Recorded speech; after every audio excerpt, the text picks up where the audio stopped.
kegiatan belajar mengajar berhenti. Kegiatan seperti ini saya kira tidak maksimal.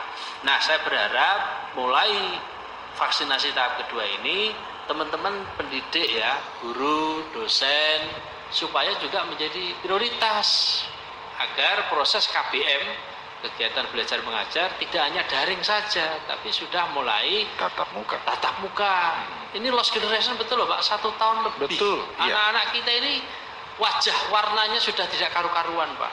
Sudah berani sama orang tua, nggak ada etika dan sebagainya. Saya prihatin betul ke depan kalau teman-teman guru ini masih belum menjadi skala prioritas.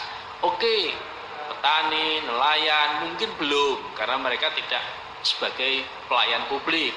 Yang di guru, dosen, nakes sudah, kemudian aparatur sipil pemerintah mulai dari tingkat desa sebagai pelayan masyarakat tingkat desa, itu juga saya kira skala prioritas. Saya kira ini yang harus kita dorong. Dari situlah kemudian ada keyakinan dari masyarakat, karena ada kesadaran bersama dan ada skala prioritas, maka saya yakin kita mau tidak mau harus berdamai dengan pandemi, dengan COVID ini. Karena tidak mungkin, semua orang mengatakan tidak mungkin dalam waktu setahun, 2 tahun. Saya khawatir nanti gini tiba-tiba lagi muncul kebijakan PPKM, PSBB, bingung meneh, kedandapan meneh. Nanti Pak Gub bikin kebijakan lagu kemarin 2 hari di rumah, besok 1 minggu di rumah. Nah, kalau 1 minggu di rumah usulan Mas Agus tadi saya sepakat, yang pakai masker 50.000, dan sepakat apa-apa. Tapi kalau di rumah nggak bisa ngapa-ngapain ya. Kalau PNS mohon maaf, mungkin sudah ada gaji tetap dari negara. Tapi yang pekerjaannya hari ini dia kerja, hari ini untuk makan, mau makan pakai apa coba? Makanya saya kira yang paling pas yaitu tadi protokol kesehatan diperketat, kesadaran masyarakat sudah tinggi, pemerintah tetap melakukan pengawasan dan pantauan. Boleh usulan Pak itu tadi, bantuan-bantuan tetap harus diberikan kepada masyarakat, tidak capek dan tidak henti, termasuk masker tadi.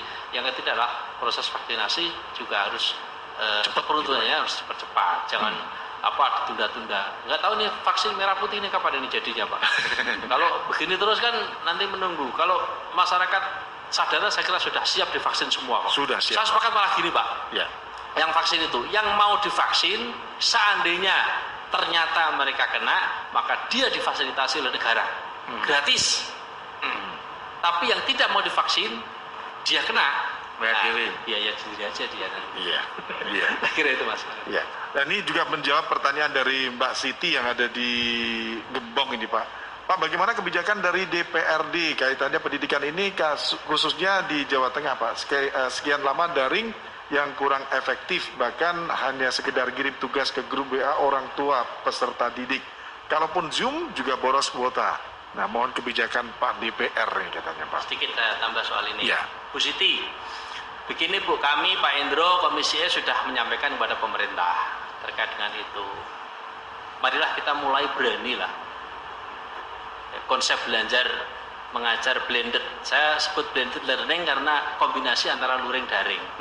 Saya kira dengan protokol kesehatan, namanya protokol kesehatan di dunia pendidikan pastilah tidak seperti kemarin masuk semua ndak, harus sip-sipan dan sebagainya. Hasil dari temuan survei juga masukan dari organisasi profesi guru, dari orang tua, dari siswa sendiri bahwa pembelajaran daring ini tidak efektif. Tingkat keterserapan materi kepada peserta didik hanya maksimal 30%, Pak. Iya. Bisa dibayangkan itu. Padahal pendidikan ini kan tidak hanya satu aspek kognitif saja. Ada aspek afektif, psikomotorik, perilaku, tingkah laku, keteladanan, komunikasi itu hanya ada bisa dilakukan kalau tatap muka. Betul. Kalau tidak tatap muka, awal-awal mungkin ketat dan anak-anak patuh. Sekarang bayangkan, anak bisa di hadapan laptop, pegang handphone dia main game, tapi wajahnya ada di laptop, guru ngomong kayak ceramah, anak-anak nggak pada dengerin. Iya betul. Itu rata-rata sekarang Pak ini. Sudah jenuh, sudah 1 tahun. Banyak cerita sebetulnya yang kemudian anak-anak ini sudah tidak lagi bisa diharapkan dari proses KBM daring. Strategi apapun kalau masih daring, kayaknya sih tidak bisa berjalan secara maksimal. Harus ada keberanian, blended learning tadi itu sambil nunggu vaksin terhadap guru-guru selesai. Saya kira kalau sudah vaksin, insya Allah aman. Kalau di pesantren tidak ada persoalan. Kalau sakit kemarin nyatanya bisa disembuhkan sendiri oleh cara pesantren gitu. Tapi yang tidak boarding atau tidak pesantren ini kan memang butuh penanganan yang karena yang boarding itu kan mereka bermukim di situ, Pak. Dari awal dia masuk sudah bawa syarat antigen. Kemudian di sana nggak tahu ya. Alhamdulillah sampai detik ini tidak ada laporan anak-anak pesantren meninggal gara-gara COVID, tidak. Kalau sakit ada, tapi bisa disembuhkan. Nah, nyun saya ini mohon maaf kepada media juga, saya berharap kalau ada anak sekolah atau sekolah buka, mbok piye carane kok ada yang COVID, jangan besar-besarkan. Jadi klaster baru. Nah, itu nanti takut semua, nanti tutup semua. Itu yang biasanya juga terjadi seperti itu. Yang kalau ditakut-takuti klaster baru ya nggak selesai-selesai nanti proses kayak gini. Sementara mereka sudah hari ini anak-anak kita sudah kesana kemari tidak karu-karuan, Pak. Itu perhatian serius dari kita, dari pemerintah tetap harus berada di garda depan untuk menyelamatkan nasib anak-anak kita. Terima kasih Bu Siti masukannya ini. Nanti ada tema lagi soal ini, Pak. Iya, siap Pak Jen. Pak Jen, ini di menit yang ke-52 dan kita juga akan mengakhiri ngobrol bareng anggota Dewan ini. Mungkin di menit-menit ataupun 10 menit terakhir ini ada statement closing atau statement closing dari Pak Endro maupun dari Pak Jen.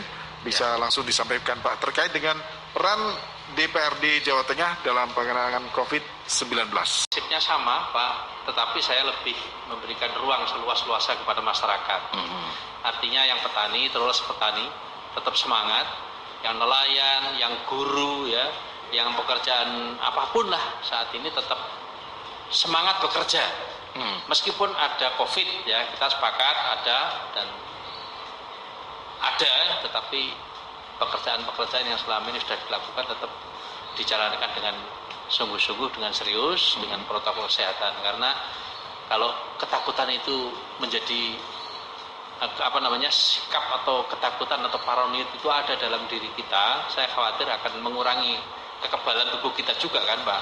Maka oleh karena itu saya mendorong kepada semua pekerjaan apapun lakukanlah dengan cara yang benar, dengan protokol kesehatan yang benar, yang mudah-mudahan segera teratasi persoalan COVID ini dengan munculnya vaksin-vaksin baru yang bisa menyelamatkan kita dan sekaligus pekerjaan kita dan ekonomi kita terutama untuk masyarakat di Pati dan sekitarnya juga di Indonesia. Terima kasih, mudah-mudahan pertemuan ini mengawali bermanfaat untuk kita semua.